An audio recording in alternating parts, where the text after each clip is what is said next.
Yep, we're getting real close. So, when we first looked at it, it was disappointing to see that the gel coat hadn't been properly prepped before, the epoxy and bottom paint had been applied. And so I know that you demonstrated what that looks like. Hear the voice within calling. So it looks like they got the pen set up and like they're on their sandblasting. Get all the old paint off so they can get down to the gel coat and scuff the gel coat up so that the new bottom paint will actually stick to the bottom of the boat this time. So that's what it's supposed to look like before you apply bottom paint. Get down to that gel coat and actually make it not shiny. I think there's something to stick to.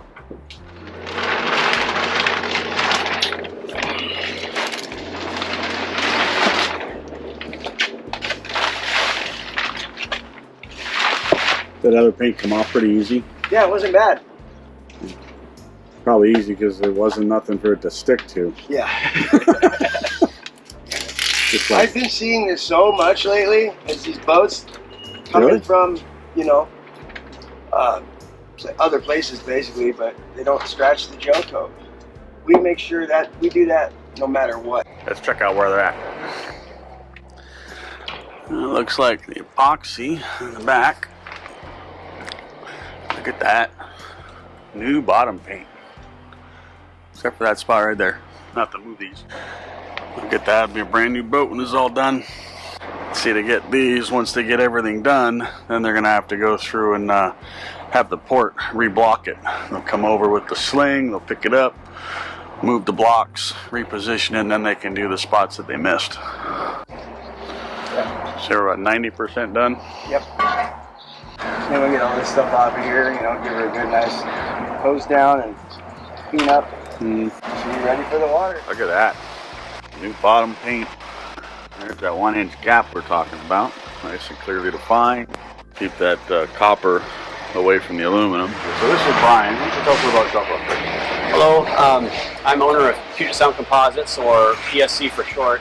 We're a marine service company here in the Port of Everett, and we consider ourselves a full-service shop, which means we can cover everything from fiberglass repair, like composites implies, or diesel engine service. We can do full teardowns and rebuilds. We can do engine swaps.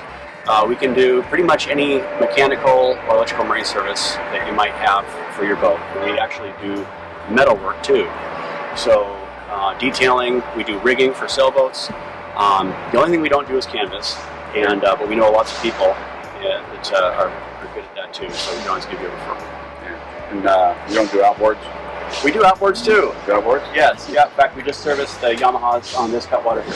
Oh, nice. Yeah. All right, well, let's talk about Joe's boat here. So it looks like we're almost done. Yep, we're getting real close. So, when we first looked at it, it was disappointing to see that the gel coat hadn't been properly prepped before, the epoxy and bottom paint had been applied. And so I know that you demonstrated what that looks like. You just basically got a high gloss finish, and the paint's chipping away. And when you see that kind of ubiquitous, being in multiple places around the hull, it's not just an isolated little event, maybe one little area, but you've got an issue where the paint is all going to come off eventually. And it's just a matter of time. So the only thing you can do is remove it all. And so that's what we did. We came in here and we built a tent around the boat to contain dust, and then we took pneumatic sanders. We're real proud of them, and they do work really well and they work real fast. It's all about efficiency and just making sure you have a good quality product. So we stripped this thing and we had scratches on scratches. Every square inch of this boat has got a 40 grit scratch on it. Okay. And so there's wasn't a bit of gloss or reflectivity on the hull. And then we do a wipe down, and then over the top of that we go with a Interlux Interprotect 2000 barrier coat. And so that's just pretty much the leading product in the industry for epoxy barrier coating systems. And so we do 2 coats of that, and then over the top of that, within a 12 to 24 hour window, we apply our anti-fouling coatings. And so we have a chemical bond between the two, the epoxy and the bottom paint. And then we go around and we move the stands and the keel blocks, and we just repeat the process. Right. Yeah. And it's 2 different colors of bottom paint? This is actually the gray primer. That's a great primer. So that bottom paint is just on top of the epoxy? Yep. So now all we have left is just to do bottom paint over the epoxy. Okay. Yeah, in fact, actually I think we're doing one more coat of barrier coat on here first. Okay. And then we'll be doing the bottom paint. Although I do like using multicolored bottom paints. That's what I was asking. I love it. Did you do multicolor on this one? We did not do it on this one. Okay. But it's an option. It's kind of an add-on. It costs a little more money. What I like to do is do one coat with a lighter color, maybe navy blue. Some people use red or something that really stands out. And then I like to do 2 coats of a darker color over the top. Okay. And so by the time you get to that lighter color, you've got 1/3 left. It's kind of like the dummy light on your gas light coming on your car. You're not out yet. You're not down to barrier coat. But it's time to pull out and reapply. Yeah. And then what was the paint that you put on? This particular boat, we put Seahawk shark skin on. And so, it's a good multi-season paint. It's a modified epoxy base, which makes it a hard ablative, is how the rep describes it. And so, it's good for a planing hull, like we have here, and it's got some abrasion resistance, which is nice. Which is for trailering. Yeah. So you can put it on bunks on a trailer. Yes. Not, a soft bottom paint would come off and rubs on the bunk. Yeah. You want something hard so that it doesn't rub off on the bunks. Yeah, exactly. Cool. And how does the Seahawk shark skin compare to the AF33 from Seahawk? Yeah, that's a good question. So AF33 does give you a price break. It has a little bit less copper in it, and it's a little softer. And so it's also considered I don't think you'll get quite as many seasons out of it as you would with shark skin. There's a whole ladder. We can go up above shark skin. We can go to Cool, which is also a great product. A little more copper in there. And then one step above that is BioCop. And BioCop has a good copper content, multi-season, but it's also got 2 additional biocides in it, which are good at keeping soft growth down. And it's good in fresh or salt water. And so, but that's pretty much the top shelf. Yeah. So it looks really good. Thank you. Yeah, it's been fun. Cool. And we'll give a quick tour of your shop. Sure. Yeah, come on around. That's 2 years on Seahawk shark skin right here. Yeah. We have a special application process for epoxy, and it's very similar to what we did on the hull over there. We do use an etching product before we apply the epoxy, but we'll strip it down, epoxy coat it with multiple coats, and then apply bottom paint over the top. And so that's a great way to keep your running gear looking clean if you have it. Good question, because obviously with outboards I don't have this problem. What about like prop speed or stuff like that on the exposed metal surface? What do you do to keep the growth off of that? Because you can't put a copper-based paint on the concrete. Right. Well, there's a couple different things you can do. One is you can leave it bare and have a diver go down and scrub on it all the time, right? That's kind of like doing nothing. Over the top of that, one step up above that, you can go with prop coat, which is made by Pettit. There's a couple different brands that make it actually. Interlux makes one as well called Interzinc. But essentially you're putting a zinc coating over it. Okay. And it works as an anti-fouling. It lasts for 1 year. And so that'll get you through a single season, but then you'll have to reapply. One step above that is prop speed. It's a big step up because the material cost is at least 3 times higher. Okay. The application process takes about 3 times as long, but you get multi-season out of it. Okay. And so instead of poisoning the stuff away, you're working with a silicone-based coating that it just becomes non-stick. It's just so slick that nothing will stick to it. Oh, like Teflon. Yeah. And if anything does, you just put it into gear and it falls right off. Oh, and so, it's it works well. But, like I said, it's expensive to apply, and it's expensive off the shelf as it is. So, we've been experimenting with a new process, and I can actually show you over here if you like. But essentially, clean the front, all the running gear, then you apply that primer I was just telling you about top coat. And then over the top of that, you apply an anti-fouling coating. But we use a copper-free anti-fouling. That's what we're doing here. So this has all the running gear has a zinc coating on it. Okay. It's a zinc primer, and we have found a source for it that's a good price, so we don't have to buy it from Pettit, although they make great products. And so we're finding a more efficient and more economical way to coat running gear.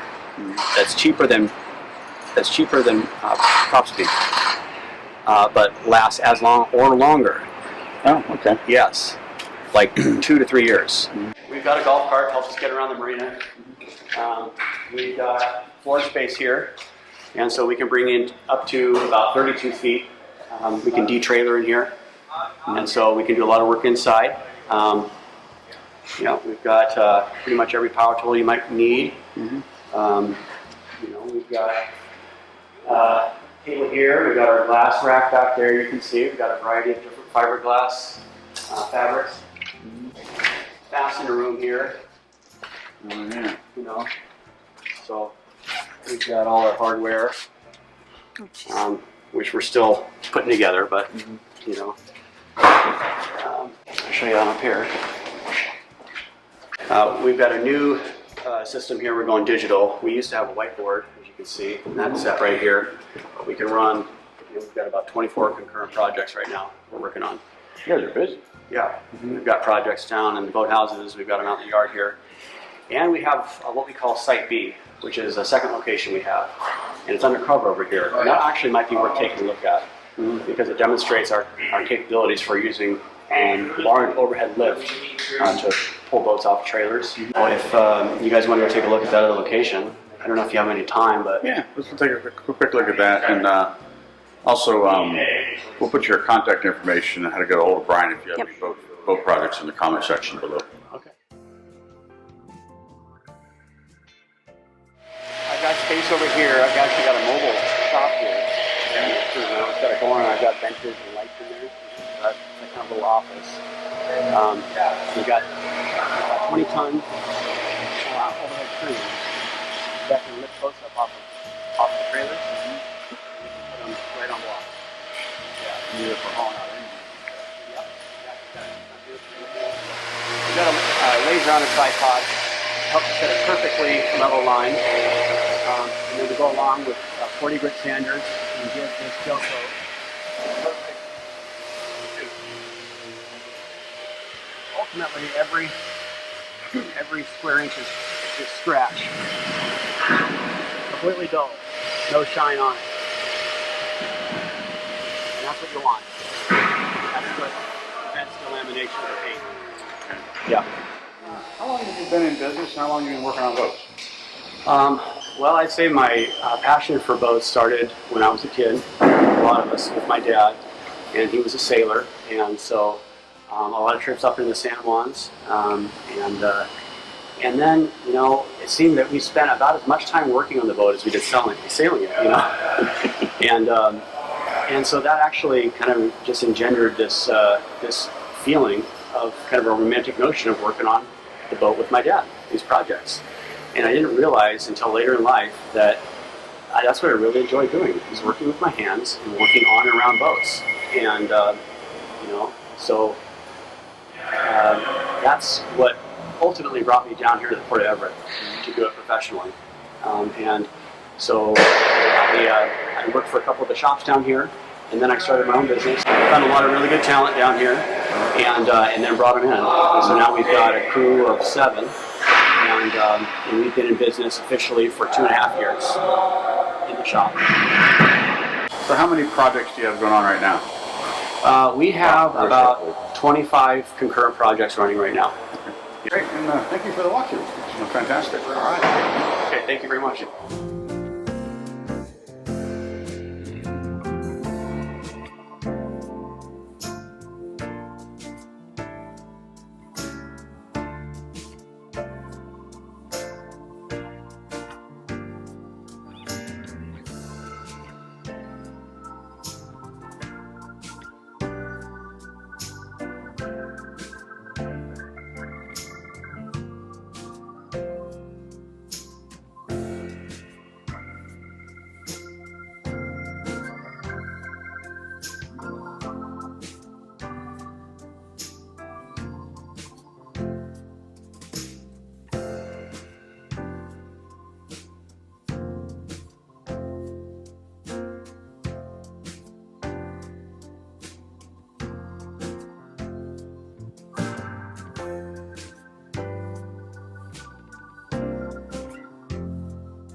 If you enjoyed watching this video, click the screen to watch another.